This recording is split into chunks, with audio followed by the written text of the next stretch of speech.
आज हम करेंगे चैप्टर दूसरा हमारी क्लास 10th का NCERT क्लास 10th।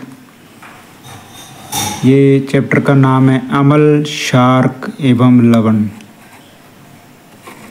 अम्ल यानी एसिड, ये स्वाद में खट्टे होते हैं। ये नीले लिटमस को लाल कर देते हैं। ये जलीय विलयन में H+ आयन देते हैं। एसिड शब्द लैटिन भाषा से लिया गया है जिसका अर्थ है खट्टा। प्रबल अम्ल कौन कौन से हैं? प्रबल अम्ल वो होते हैं जिनकी पावर ज़्यादा होती है, जैसे HCl हाइड्रोक्लोरिक अम्ल, H2SO4 सल्फ्यूरिक अम्ल, HNO3 नाइट्रिक अम्ल। दुर्बल अम्ल यानी कमज़ोर अम्ल जिनमें इनकी पावर कम होती है, जैसे कि लैक्टिक अम्ल है, ऑक्जेलिक अम्ल है, ये एस्टिक एसिड है। इसका 5% जो विलयन है एस्टिक अम्ल का, उसको अचार के सिरके के तौर पर यूज किया जाता है। सांद्र अम्ल यानी प्योर अम्ल जिनमें अम्ल अधिक मात्रा में होता है जबकि जल अल्प बिल्कुल थोड़ी मात्रा में होता है। तनु अम्ल जिसमें अम्ल अल्प मात्रा में होता है यानी जल मिला होता है जबकि जल अधिक मात्रा में होता है। अगला है हमारा क्षारक यानी बेस। ये स्वाद में कड़वे होते हैं। ये लाल लिटमस को नीले में बदल देते हैं। ये जलीय विलयन में OH नेगेटिव आयन देते हैं। प्रबल यानी बहुत ही पावर वाले जो क्षारक हैं, सोडियम हाइड्रोक्साइड, कास्टिक सोडा, ये पोटासियम हाइड्रोक्साइड, कैल्शियम हाइड्रोक्साइड, बुझा हुआ चूना। दुर्बल क्षारक है हमारा NH4OH यानी अमोनियम हाइड्रोक्साइड। इसमें दुर्बल क्षारक में मीठा सोडा यानी सोडियम बाइकार्बोनेट भी आ जाता है। क्षारक जो हैं एल्कली, जल में घुलनशील क्षारक को क्षार कहते हैं, जैसे कि sodium hydroxide, potassium hydroxide, magnesium hydroxide. इसी तरह लवण कौन से होते हैं? लवण साल्ट। लवण अम्ल व क्षारक की परस्पर अभिक्रिया के कारण प्राप्त होते हैं। उदाहरण जैसे सोडियम क्लोराइड, पोटासियम क्लोराइड। अगला है सूचक, इंडिकेटर्स। सूचक किसी दिए गए विलयन में अम्ल या क्षारक की उपस्थिति को दर्शाते हैं। इनका रंग या गंध अम्ल या क्षारक के माध्यम में बदल जाती है, जिससे हमें पता चल जाता है कि ये अम्ल है, ये क्षार है, ये लवण है। सूचक के प्रकार। सूचक 3 प्रकार के हैं। प्राकृतिक सूचक, कृत्रिम यानी मैनमेड सूचक, गंधीय सूचक। प्राकृतिक सूचक ये पौधों में पाए जाते हैं, जैसे कि लिटमस, लाल पत्ता गोभी, हाइड्रेंजिया पौधे के फूल, हल्दी, ये सारे प्राकृतिक सूचक हैं। कृत्रिम सूचक ये रासायनिक पदार्थ होते हैं, जैसे मिथाइल ऑरेंज, फिनोल्फथैलिन। इसी प्रकार गंधीय सूचक, इन पदार्थों की गंध अम्लीय या क्षारीय माध्यम में बदल जाती है, जैसे प्याज है और लौंग है। हम आगे सारणी में देखते हैं।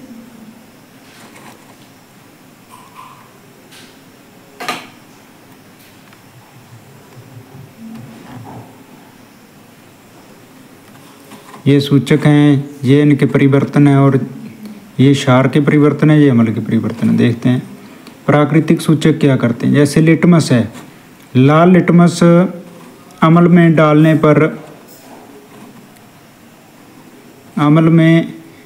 पर नीला लिटमस लाल हो जाता है। ठीक है, तो जो है क्षार है जो, उसमें लाल लिटमस नीला हो जाता है।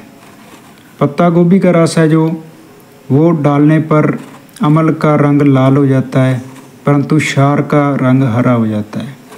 हल्दी डालने पर अम्ल में हल्दी डालने पर कोई बदलाव नहीं, क्षार में डालने पर हल्दी का रंग पीले से लाल हो जाता है।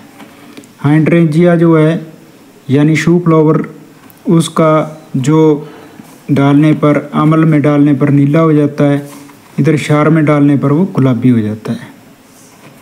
आगे आ गए हैं कृत्रिम सूचक यानी मैन मेड, 2 हैं। फिनोल्फथैलिन अम्ल में डालने पर कोई रंग नहीं बदलती, परंतु क्षार में डालने पर गुलाबी रंग देती है। इसी प्रकार मेथिल ऑरेंज है, ये अम्ल में डालने पर लाल रंग का हो जाता है, क्षार में डालने पर पीला हो जाता है। आगे गंधीय सूचक हैं।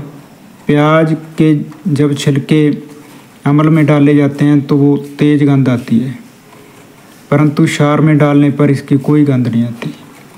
इसी तरह वेनिला है, वेनिला डालने पर उसकी गंध में कोई बदलाव नहीं होता, अम्ल में समान रहती है, उसी तरह आती रहती है जैसे वेनिला की सुगंध आती है। परंतु जब क्षार में डालते हैं तो इसकी जो गंध है वो गायब हो जाती है।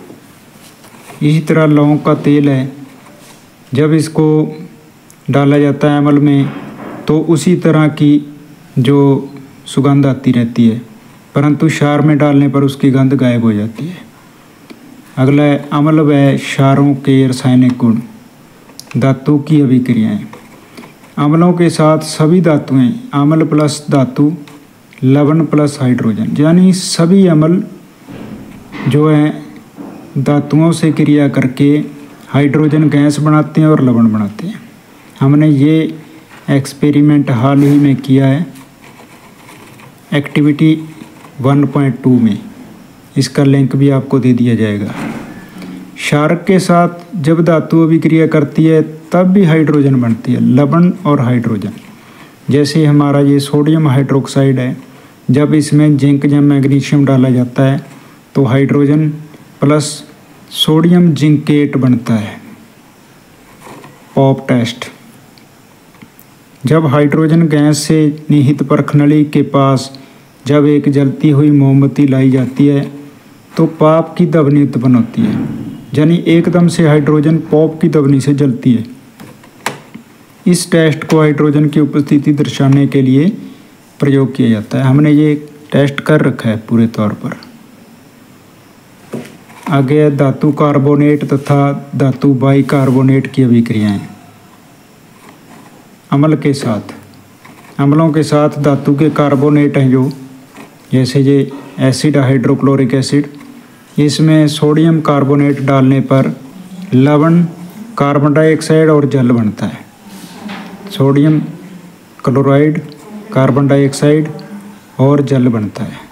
परंतु क्षारों के साथ धातु के कार्बोनेट जो हैं या बाइकार्बोनेट कोई अभिक्रिया नहीं करते। इसी प्रकार बाइकार्बोनेट जो हैं ये सोडियम बाइकार्बोनेट है, मीठा सोडा। जब हाइड्रोक्लोरिक अम्ल में डाला जाता है तो नमक, कार्बन डाइऑक्साइड और जल बनाता है। चूने के पानी का टेस्ट। उत्पादित कार्बन डाइऑक्साइड को चूने के पानी से प्रवाहित करने पर पानी जो है दूधिया हो जाता है।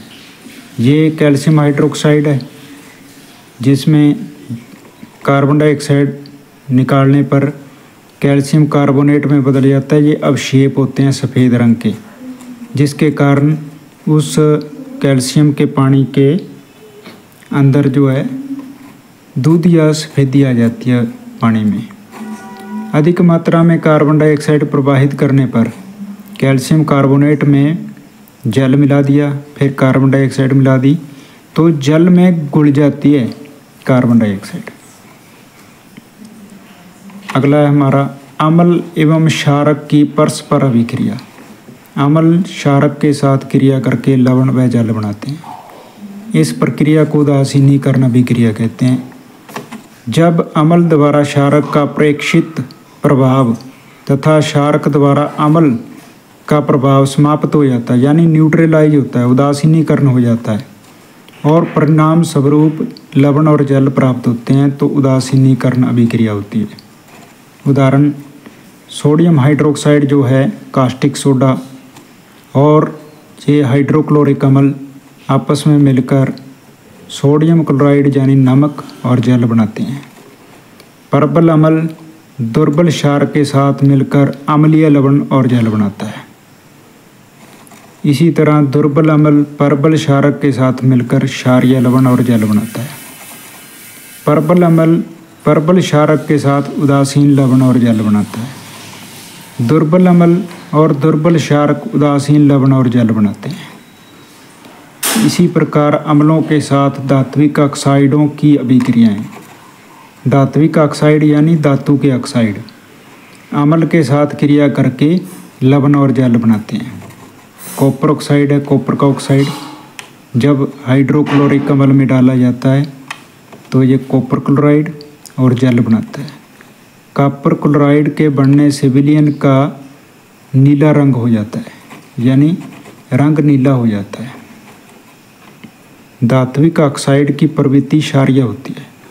जितने भी धातु के ऑक्साइड होते हैं उनकी प्रवृत्ति क्षारीय होती है।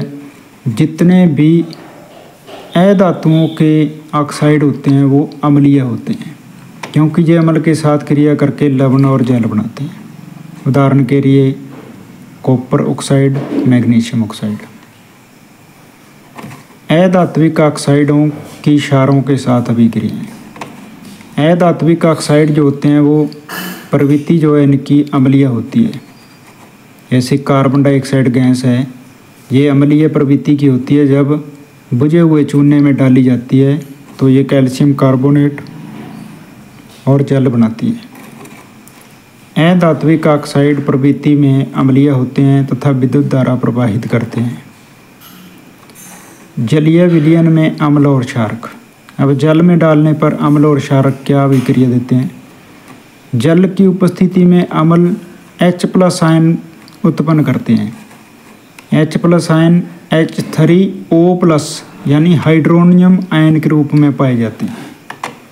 यानी H+ और जल के अणु के साथ मिलकर हाइड्रोनियम आयन बनता है। HCl + H2O बराबर हाइड्रोनियम आयन प्लस क्लोरीन का नेगेटिव आयन। इसी तरह जल की उपस्थिति में जो क्षारक हैं वो OH नेगेटिव आयन उत्पन्न करते हैं। जैसे ये सोडियम हाइड्रोक्साइड है, जल डालने पर सोडियम और OH नेगेटिव आयन बनाता है। इसी प्रकार मैग्नीशियम जो हाइड्रोक्साइड है वो भी जल में डालने पर मैग्नीशियम 2+ आयन और OH- आयन बनाता है। सभी क्षारक जल में घुलनशील नहीं होते। सभी क्षार जो हैं वो जल में घुलनशील नहीं होते। जल में घुलनशील क्षारक को क्षार कहते हैं। सभी क्षार क्षारक होते हैं परंतु सभी क्षारक क्षार नहीं होते।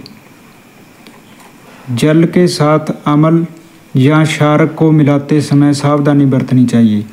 हमेशा अम्ल या क्षारक को जल में, बहुत सारे जल में मिलाना चाहिए और लगातार इसे हिलाते रहना चाहिए, क्योंकि यह प्रक्रिया अत्यंत ऊष्माक्षेपी होती है। इस प्रक्रिया को तनुकरण की अभिक्रिया कहते हैं। जैसे ये बहुत सा जल है, इसमें बूंद बूंद करके अम्ल या क्षार डाला, मिक्स किया, ये तो है प्रक्रिया सही। यदि हम बहुत सारा अम्ल लेकर के उसमें जल डालते हैं तो ये गलत प्रक्रिया है। अगला है हमारा सांद्र अम्ल में जल मिलाने पर उत्पन्न हुई ऊष्मा के कारण मिश्रण अस्फलित होकर बाहर आ जाता है, यानी उबाला खा करके बाहर आ जाता है और आप जल सकते हैं। हमारे पैर, हाथ आदि, मुंह भी जल सकता है। साथ ही अत्यधिक स्थानीय ताप के कारण कांच का पात्र भी टूट सकता है। जिस पात्र में हमने जिस बर्तन में डाला है वो टूट सकता है ज़्यादा गर्मी के कारण। जल को अम्ल में डालने से मिश्रण आस्फित यानी उबल कर बाहर आ जाता है। स्थानीय ताप के कारण कांच का बर्तन टूट जाता है। आगे है अम्ल की अभिक्रियाएं।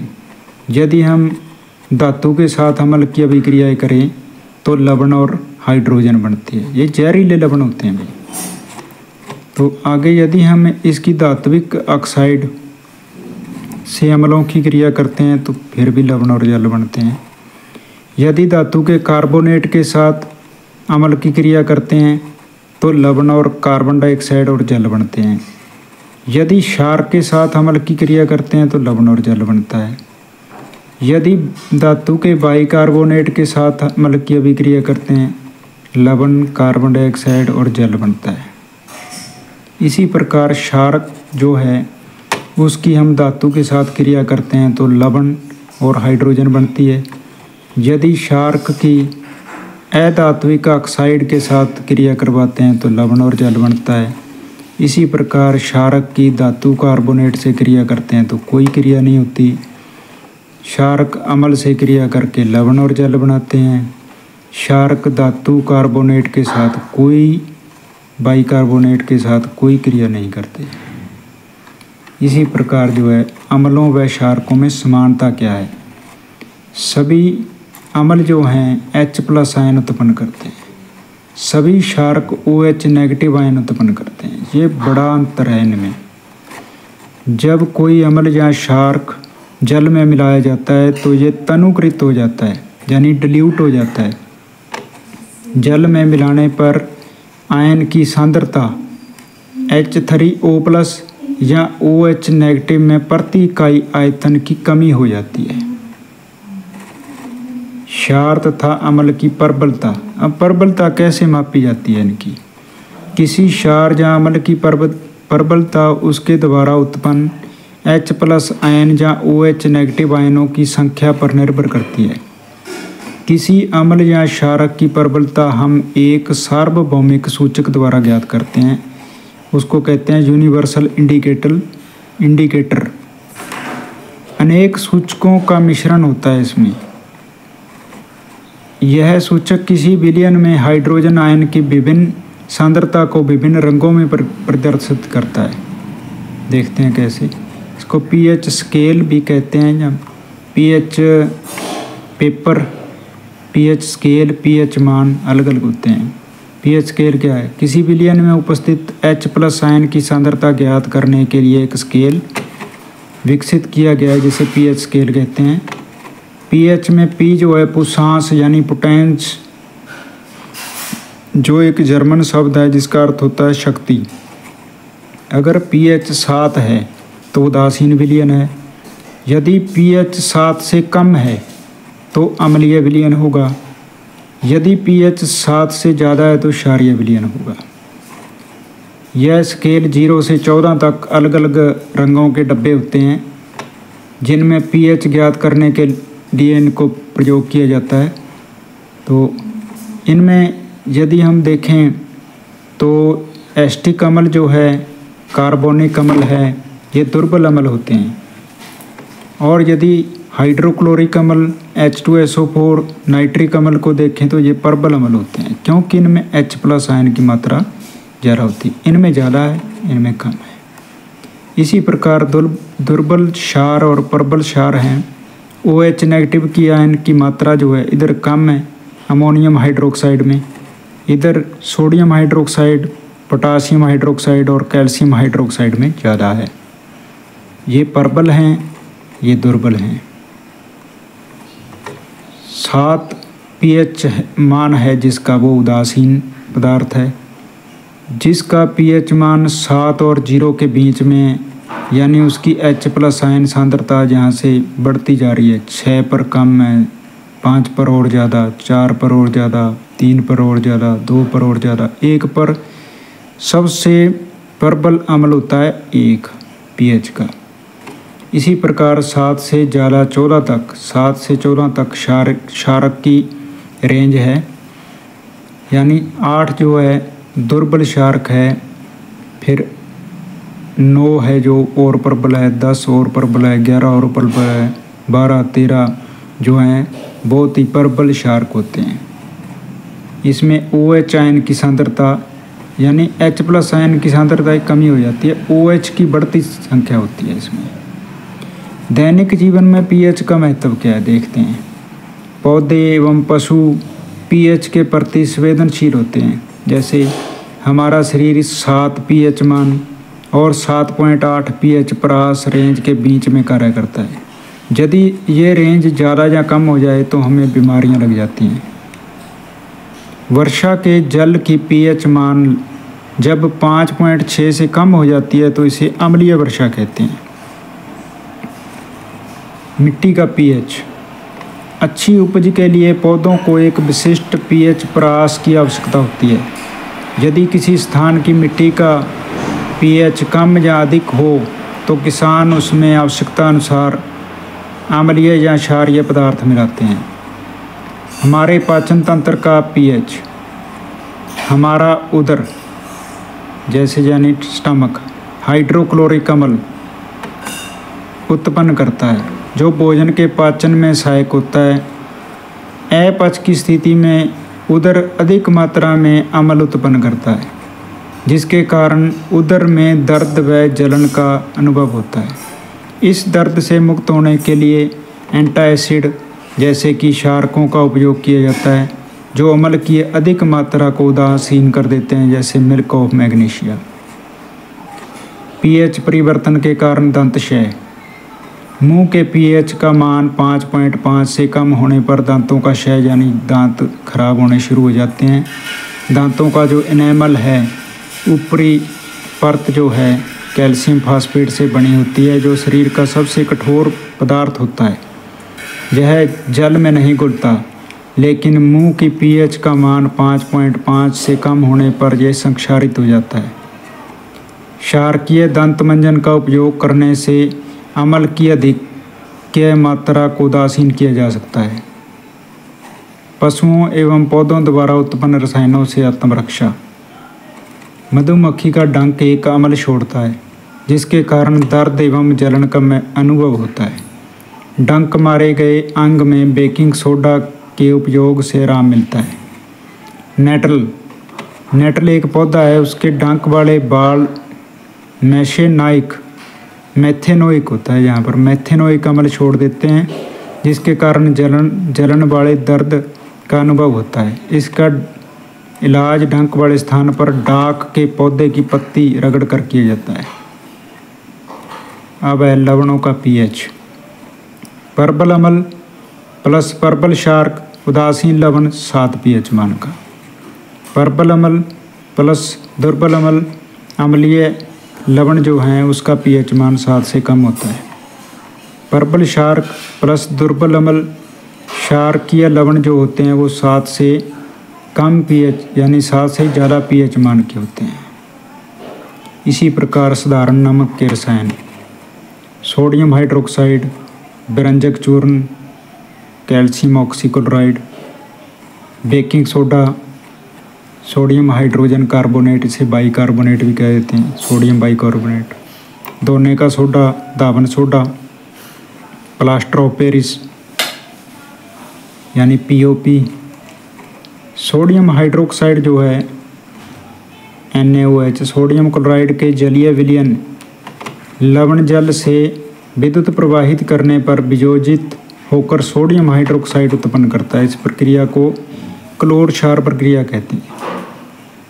ये नमक है, ये जल है, इसमें जब विद्युत गुजारी जाती है तो ये सोडियम हाइड्रोक्साइड क्लोरीन और हाइड्रोजन में बदल जाता है।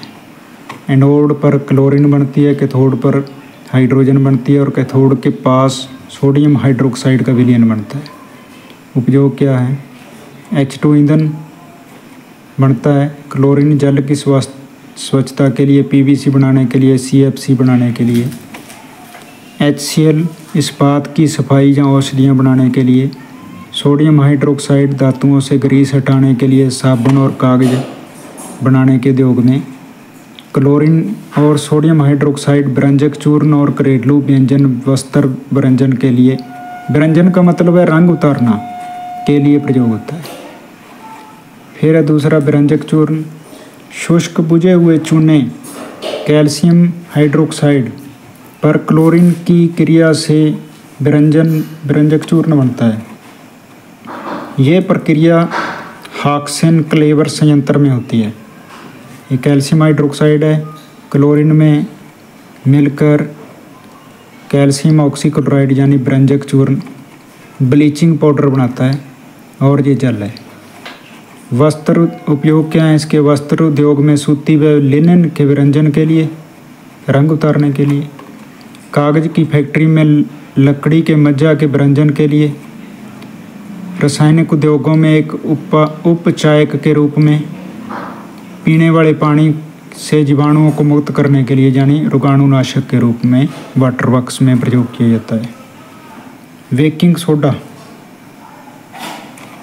बेकिंग सोडा जो है नमक के पानी में कार्बन डाइऑक्साइड और अमोनिया डालने पर ये अमोनियम क्लोराइड और baking soda sodium hydrogen carbonate बनता है। यह दुर्बल क्षारक है, असंक्षारक क्षारक है। खाना पकाते समय गर्म करने पर इसमें निम्न क्रिया होती है। जब इसको गर्म करते हैं तो ये सोडियम कार्बोनेट, कार्बन डाइऑक्साइड और जल में बदल जाता है। इसीलिए इसका उपयोग ब्रेड बनाने में किया जाता है। कार्बन डाइऑक्साइड निकलने पर ब्रेड फूल जाता है। उपयोग बेकिंग पाउडर बनाने में बेकिंग सोडा प्लस टार्टरिक अम्ल। दूसरा है, इस अभिक्रिया में उत्पन्न कार्बन डाइऑक्साइड के कारण पाव, रोटी, केक, खमीर उठ जाता है, जिससे वे मुलायम और स्पंजी हो जाते हैं। एंटासिड का एक संघटक है। इसका उपयोग सोडा अम्ल अग्निशमक शमन यंत्र में भी किया जाता है। चौथा है हमारा धोने का सोडा, दावन soda Na2CO3 10H2O। Sodium carbonate, ये जो 10H2O है ये क्रिस्टलीय जल है। इसमें सोडियम कार्बोनेट के पुनः क्रिस्टलीकरण से धोने का सोडा प्राप्त होता है। ये क्षारीय लवण होता है। जब इसको वायु में खुला छोड़ा जाता है तो इसमें से 9 अणु जो जल के क्रिस्टलीय जल के बाहर निकल जाते हैं। इस प्रक्रिया को उत्फुल्लन क्रिया कहते हैं। उपयोग क्या है? कांच, साबुन और कागज उद्योगों में इसका प्रयोग होता है। इसका उपयोग बोरेक्स बनाने में होता है। इसका उपयोग घरों में साफ सफाई के लिए होता है। जल की कठोरता को हटाने के लिए होता है। अगला है हमारा प्लास्टर ऑफ पेरिस, यानी कैल्शियम सल्फेट हेमीहाइड्रेट। जिप्सम को 373 फिक्स टेम्परेचर पर गर्म करने पर जल के अणुओं को ये त्याग देता है, जिससे कैल्शियम सल्फेट हेमीहाइड्रेट यानी POP प्लास्टर ऑफ पेरिस बनता है। यह सफ़ेद रंग का चूर्ण है। जल मिलाने पर पुनः जिप्सम बनकर ठोस हो जाता है। ये हमारा POP है। जब इसमें जल मिलाया जाता है तो जिप्सम बन जाता है। इसके प्रयोग बहुत सारे हैं। पहला है प्लास्टर ऑफ पेरिस का उपयोग डॉक्टर टूटी हुई हड्डियों को फिक्स करने के लिए करते हैं। दूसरा, इसका प्रयोग खिलौने बनाने, सजावट का सामान बनाने के लिए होता है। हमारे घरों की छतों पर भी इसका प्रयोग होता है। इसका उपयोग सतह को चिकना बनाने के लिए भी किया जाता है। आगे क्रिस्टलन का जल। लवण के एक सूत्र इकाई के जल के निश्चित अणुओं की संख्या को क्रिस्टलन का जल कहते हैं। यानी जो किसी लवण में जो अणु होते हैं जल के, उसको क्रिस्टलीय जल कहते हैं। उस जल को क्रिस्टलन का जल भी कह देते हैं। वो बाहर से दिखाई नहीं देता, वो सूखा हुआ दिखाई देता है। जैसे फिटकरी है हमारी पोटाश एलम, सूखी हुई दिखाई देती है। जब उसको गर्म करते हैं तो वो जल जो है उसमें से बाहर बाष्पित होता हुआ दिखाई देता है। उदाहरण, कॉपर सल्फेट में 5 अणु हमारे जल के होते हैं। ये क्रिस्टल जल के 5 अणु हैं। दावन सोडे में 10 अणु हैं। कॉपर सल्फेट जो हमारा जिप्सम जो है उसमें 2 अणु होते हैं। इस प्रकार हमारा चैप्टर जो है कंप्लीट हो गया। धन्यवाद।